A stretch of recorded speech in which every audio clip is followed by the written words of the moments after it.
Coba deh, lo tanya ke diri sendiri. Belajar itu buat apa sih? Buat dapat nilai bagus? Buat bikin orang tua bangga? Atau sebenarnya buat diri lo sendiri? Kita sering banget belajar mati-matian. Tapi pernah nggak pas momen paling penting, kayak sidang skripsi, presentasi di depan atasan, atau bahkan pas ujian yang udah disiapin berhari-hari, otak lo tiba-tiba blank. Semua yang lo hafalin hilang begitu saja. Rasanya kayak, lah kemana semua yang gue pelajarin semalam suntuk? Dan disitulah lo baru sadar, ternyata ngerti sama sekedar hafal itu beda jauh. Ngerti itu bertahan lama, hafal itu gampang hilang. Dan di momen kritis kayak gitu, bedanya kerasa banget. Makanya penting banget buat kita bahas, sebenarnya gimana sih cara belajar yang benar? Yang gak cuma bikin lo sibuk, tapi benar-benar bikin otak lo kuat dan siap pakai kapanpun saat lo butuh. Oke, kita masuk di pembahasan pertama, yaitu tentang problem belajar lama. Kalau ngomongin cara belajar, kebanyakan dari kita masih pakai pola lama. Baca ulang catatan berkali-kali, stabilo warna-warni biar kelihatan rapi, nulis ulang buku tebal jadi catatan kecil. Sekilas semuanya itu bikin lo ngerasa produktif. Meja belajar penuh kertas, highlight berjajar, tulisan rapi banget. Tapi sebenarnya, otak lo nggak benar-benar bekerja. Itu cuma bikin lo sibuk, bukan bikin lo ngerti. Fenomena ini ada istilahnya, yaitu adalah ilusi produktif. Lo ngerasa udah belajar keras, padahal otak lo itu pasif. Informasi cuma lewat, nggak nyangkut sama sekali. Makanya banyak banget yang ngalamin hal ini. Semalam suntuk belajar, kopi habis 3 gelas, begadang sampai pagi. Tapi pas duduk di ruang ujian, itu hilang semua, blank, nggak ada yang inget. Dan itu bikin frustasi banget, karena ternyata bukan soal seberapa lo belajar, tapi seberapa efektif cara lo nyerap materi. Untungnya ada cara lain yang jauh lebih efektif, dan inilah yang bakal kita bahas di bagian selanjutnya.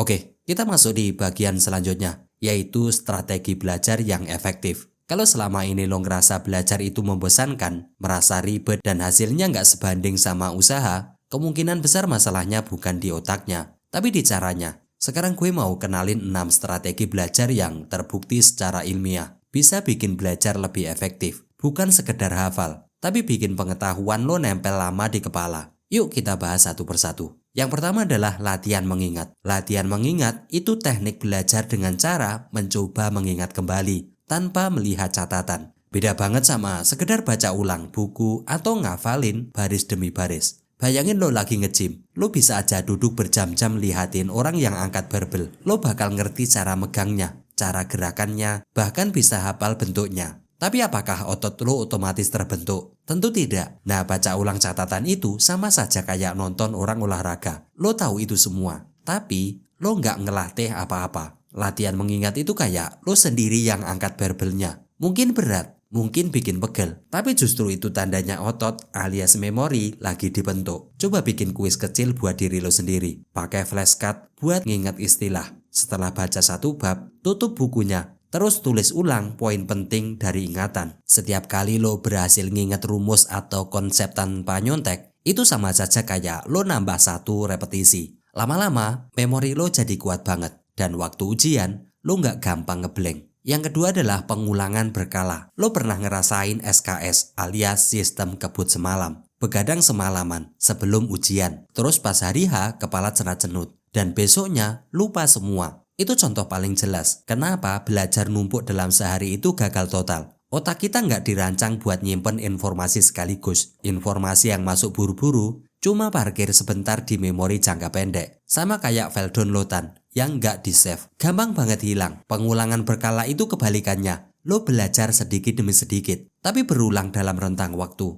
Analogi gampang gini, bayangin lo nanam pohon. Kalau lo siram pakai seember penuh sekaligus, sebagian air bakal mengalir sia-sia. Tapi kalau lo siram sedikit-sedikit tiap hari, akar bisa menyerap sempurna dan pohonnya tumbuh sehat. Contohnya, daripada belajar 5 jam sehari sebelum ujian, coba bagi jadi 30 menit per hari selama 10 hari. Pakai aplikasi yang otomatis ngatur jarak review atau bikin sendiri jadwal. Efeknya luar biasa. Informasi yang lo pelajari nyangkut lebih lama. Dan waktu ujian, lo nggak panik karena udah terlatih ingatannya. Yang ketiga adalah tantangan yang disengaja. Kalau belajar terasa terlalu gampang, bisa jadi lo nggak beneran belajar. Otak butuh tantangan supaya berkembang. Dan kesulitan itu bukan penghalang, tapi tanda otak lo lagi bikin jalur baru. Contohnya, waktu kecil lo belajar naik sepeda. Kalau ada orang terus megangin sepeda lo biar nggak jatuh, lo nggak pernah beneran bisa seimbang. Baru ketika dilepas, lo goyang-goyang, jatuh. Terus coba lagi, disitulah lo akhirnya bisa. Begitu juga dengan belajar. Kadang lo harus ngerasain frustasi, bingung, atau bahkan salah berkali-kali. Itu kesulitan yang diinginkan. Contohnya, jangan langsung lihat kunci jawaban begitu lo stuck. Coba dulu, minimal 5 menit mikir. Ganti latihan soal jadi lebih susah sedikit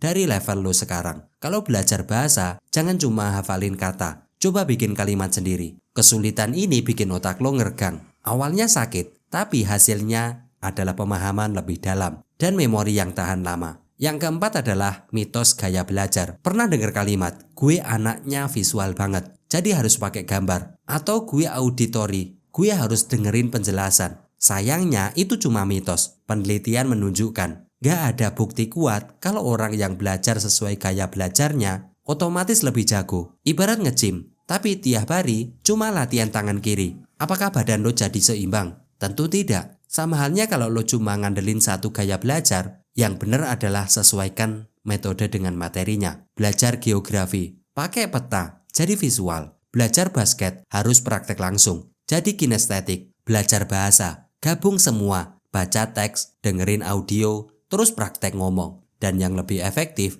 justru multisensory learning. Pakai banyak indera sekaligus. Lo bisa baca, nulis ulang, sambil ngomong keras-keras. Semakin banyak indera yang lo aktifkan, semakin kuat memori terbentuk. Yang kelima adalah lawan ilusi pengetahuan. Ini jebakan paling halus. Lo sering baca ulang materi, terus ngerasa familiar. Lo yakin kalau lo udah paham. Padahal aslinya cuma kenal, bukan ngerti. Ada penelitian di University of California. Para profesor ditanya lokasi alat pemadam terdekat dari kantor mereka. Padahal tiap hari mereka lewat situ. Hasilnya mayoritas nggak tahu. Karena apa? Mereka cuma familiar, tapi nggak pernah benar-benar ingat. Ini bahaya banget, karena bikin lo berhenti belajar. Lo kira udah bisa. Padahal, kalau disuruh jelasin atau praktekin, lo bingung sendiri. Lalu bagaimana cara melawan ilusi pengetahuan? Coba jelaskan materi ke orang lain. Kalau lo bisa, berarti lo beneran ngerti. Latih diri dengan soal latihan, bukan cuma baca teori. Tuliskan ringkasan dengan kata-kata lo sendiri,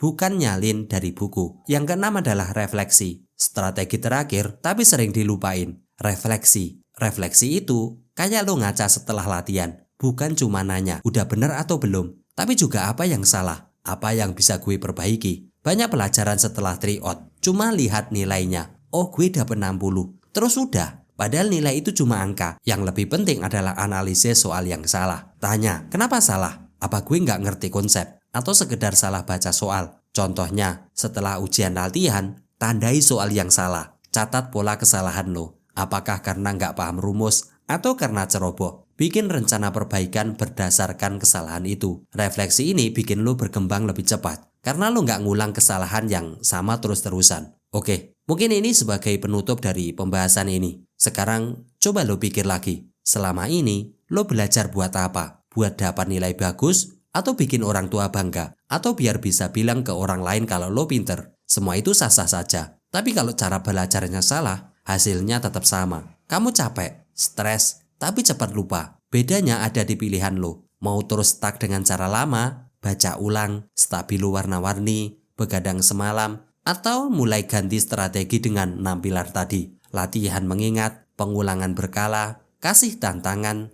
campur metode belajar, hindari ilusi pengetahuan, dan jangan lupa refleksi. Ingat, belajar itu bukan soal siapa yang paling lama baca buku, tapi siapa yang paling pinter mengelola otaknya. Dan kabar baiknya, semua orang bisa melatih otaknya, asal tahu caranya. Jadi mulai sekarang, coba uji diri lo. Habis nonton video ini, jangan cuma bilang, oh gue ngerti, tapi tutup layar, terus coba jelasin ulang 1-2 poin tadi ke teman lo, atau tulis di catatan. Rasain sendiri bedanya. Karena pada akhirnya, belajar itu bukan tentang seberapa banyak yang lo baca, tapi seberapa banyak yang beneran lo pahami, lo simpen, dan lo bisa pakai buat hidup lo sendiri. Terima kasih telah sampai di akhir dari video ini. Semoga bermanfaat. Jangan lupa like, share, dan subscribe. Dan sampai jumpa di video selanjutnya.